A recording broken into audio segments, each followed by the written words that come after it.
क्या है प्रधानमंत्री मातृ वंदना योजना? यह किसके लिए है? इसे कौन अप्लाई कर सकता है? कौन है पात्र? इन सेवाओं को पाने के लिए किन किन चीजों का होना जरूरी है? प्रधानमंत्री मातृ वंदना योजना का उद्देश्य क्या है और किसको मिलता है इसका लाभ और कितना मिलता है लाभ? कितने बच्चों तक इसका लाभ मिल सकता है? इन सभी प्रश्नों के उत्तर जानने के लिए देखिए परवरिशविद प्रभा सिंह। सबसे पहले जानते हैं प्रधानमंत्री मातृ वंदना योजना क्या है। भारत सरकार द्वारा गरीबी और भूखमरी से लड़ने के लिए देश की महिलाओं के लिए प्रधानमंत्री मातृत्व वंदना योजना की शुरुआत की गई है। इस योजना के तहत सरकार गर्भवती महिला को पहली बार मां बनने पर 5,000 रुपए और दूसरी बार मां बनने पर 6,000 रुपए की आर्थिक सहायता देती है। केंद्र सरकार के द्वारा यह पैसे सीधे गर्भवती महिला के बैंक खाते में ट्रांसफर की जाती है। आइए देखते हैं प्रधानमंत्री मातृत्व वंदना योजना शुरू करने का मुख्य उद्देश्य क्या है। प्रधानमंत्री मातृत्व वंदना योजना शुरू करने का मुख्य उद्देश्य है गर्भवती महिला और नवजात शिशुओं को बेहतर स्वास्थ्य सेवाएं प्रदान करना। इसके तहत सरकार गरीब गर्भवती महिला को मानसिक आर्थिक सहायता प्रदान करती है ताकि वे स्वास्थ्य सेवाओं का लाभ उठा सके। कन्या जन्म के प्रति सकारात्मक दृष्टिकोण बनाना भी इसका उद्देश्य है। PMMVY का उद्देश्य है गरीबी के कारण मृत्यु दर को कम किया जा सके। मातृत्व स्वास्थ्य में सुधार लाने के लिए प्रत्येक महिला और शिशु को उच्च स्तरीय स्वास्थ्य सेवाएं प्राप्त हो सके। नवजात शिशुओं के मृत्यु दर में कमी आ सके। गरीब श्रमिकों को आर्थिक सहायता मिल सके। अब हम चलते हैं अगले पॉइंट की तरफ। अब देखते हैं कि कौन है पात्र। प्रधानमंत्री मातृत्व वंदना योजना के पात्र कौन है? किसको मातृत्व वंदना योजना का लाभ मिल सकता है और किसको मिलता है? तो आइए जानते हैं कौन है इसके पात्र। जब कोई महिला पहली बार मां बनने जा रही है तो उसे 5,000 रुपए प्रधानमंत्री मातृत्व वंदना योजना के तहत दिया जाता है। और दूसरा है दोबारा बेटी का जन्म होने पर 6,000 रुपए दिए जाते हैं। तो अगर पहला लड़का है तो गर्भवती महिला को 5,000 मिलेगा और दोबारा भी उसे लड़का हो जाता है तब नहीं मिलेगा। लड़की होने की कंडीशन में ही दोबारा 6,000 रुपए गर्भवती महिला को मिलेगा। गर्भवती महिला की आयु 18 वर्ष 7 माह से 55 वर्ष के मध्य होनी चाहिए।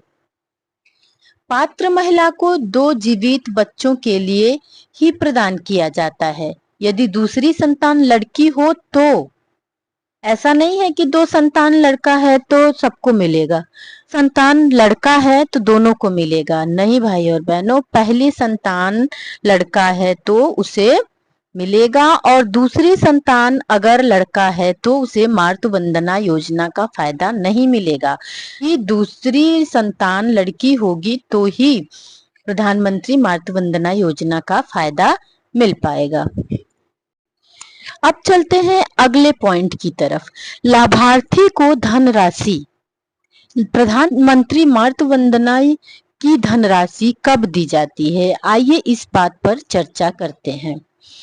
प्रथम किस्त 3,000 रुपए है। गर्भावस्था के पंजीकरण, जब गर्भवती महिला का आंगनबाड़ी केंद्र पर पंजीकरण करा दिया जाता है, उसके LMP तिथि के 6 महीने के भीतर कम से कम एक प्रसव पूर्व स्वास्थ्य जांच हो चुकी हो तब 3,000 रुपए गर्भवती महिला के अकाउंट में सीधे ट्रांसफर किए जाते हैं। और जो MCP कार्ड होता है उसे सक्षम अधिकारी द्वारा प्रमाणित किया जाता है। जी हाँ, जैसे आंगनबाड़ी कार्यकर्ती या ANM द्वारा जब यह फॉर्म भरा जाता है तो एनम जो होती हैं वो दस्तखत करती हैं फार्म पर, और उसके ऊपर जो होते हैं वो दस्तखत करते हैं एमसीपी कार्ड पर। अब चलिए देखते हैं कि द्वितीय किस्त कब मिलती है। और द्वितीय किस्त की राशि होती है 2000 रुपए की। बच्चे के जन्म का पंजीकरण, जब गर्भवती महिला का प्रसव हो जाता है तो बच्चे का पंजीकरण कराया जाता है। 14 सप्ताह के आयु तक के सभी टीके लगे हों, इस बात का ध्यान रखना है आप सभी को कि बच्चे का पंजीकरण तुरंत करवाएं और 14 सप्ताह के आयु तक के सभी टीके लगे हों, और एमसीपी कार्ड और बच्चे का जन्म प्रमाण पत्र सक्षम अधिकारी द्वारा प्रमाणित कराया गया हो। ये शर्तें होती हैं प्रथम किस्त और द्वितीय किस्त पाने की। प्रधानमंत्री मातृ वंदना योजना की धनराशि प्रावधान की अन्य महत्वपूर्ण शर्तें क्या हैं? प्रधानमंत्री मातृ वंदना योजना का लाभ पाने के कुछ शर्तें भी हैं, तो आइए देखते हैं कि क्या हैं ये शर्तें। गर्भपात, मृत्यु, जन्म की दशा में लाभार्थी को नए लाभार्थी के रूप में माना जाएगा।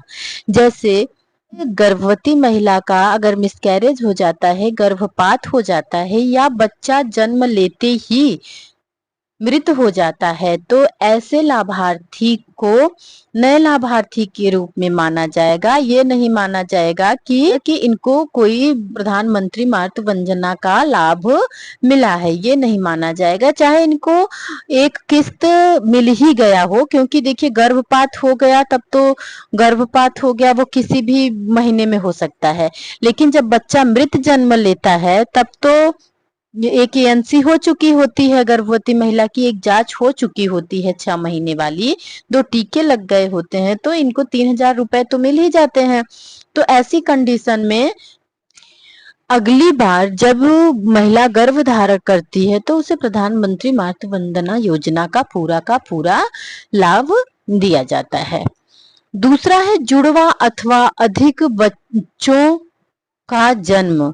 यदि कोई लाभार्थी अपनी दूसरी गर्भावस्था में जुड़वा अथवा अधिक बच्चे बालिका है तो प्रधानमंत्री मातृ वंदना योजना के मानक के अनुसार दूसरी बालिका के लिए प्रोत्साहन राशि प्रदान करी जाएगी। जैसे मान लीजिए कि पहला उनका लड़का हो गया या लड़की ही हुई तो पहले प्रसव में तो मिला इनको 5000 रुपए, और दूसरी बार जुड़वा बच्चे हो गए, एक लड़की या एक लड़का हो गया, तब बालिका को ये पैसे 6000 रुपए की धनराशि दी जाएगी। और दोनों ही लड़कियां हो गई तो दोनों बच्चियों को प्रधानमंत्री मातृ वंदना योजना का लाभ दिया जाएगा। प्रधानमंत्री मातृ वंदना योजना को प्राप्त करने के लिए क्या मानक है, आइए देखते हैं।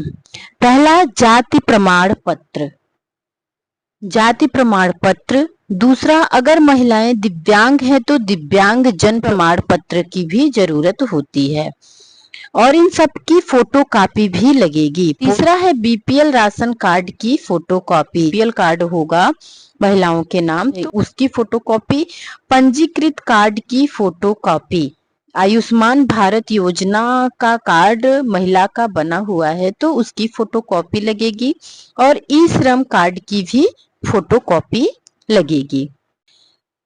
किसान सम्मान निधि योजना के अंतर्गत लाभार्थी महिला किसान महिला जॉब कार्ड की फोटो, जिस महिला की पारिवारिक आय 8 लाख रुपए से कम है, आय प्रमाण पत्र भी लगेगा, और आंगनबाड़ी सहायिका एवं आशा है तो भी इनको मातृ वंदना योजना का लाभ मिलेगा। या सरकार द्वारा निर्धारित कोई अन्य श्रेणी में आती है महिलाएं तब भी इनको प्रधानमंत्री मातृ वंदना योजना का लाभ दिया जाएगा। प्रधानमंत्री मातृ वंदना योजना के विषय में अगर आप लोगों को इसे ज्यादा जानकारी की जरूरत हो या इससे संबंधित कोई भी सवाल आप कमेंट द्वारा पूछ सकते हैं। उम्मीद करती हूँ वीडियो आप लोगों को अच्छी लगी होगी। मिलते हैं अगले वीडियो में एक नई जानकारी के साथ। तब तक खुश रहिए, स्वस्थ रहिए। बाबा बदेवरा नाथ की कृपा आप सब पर बनी रहे। नमस्कार।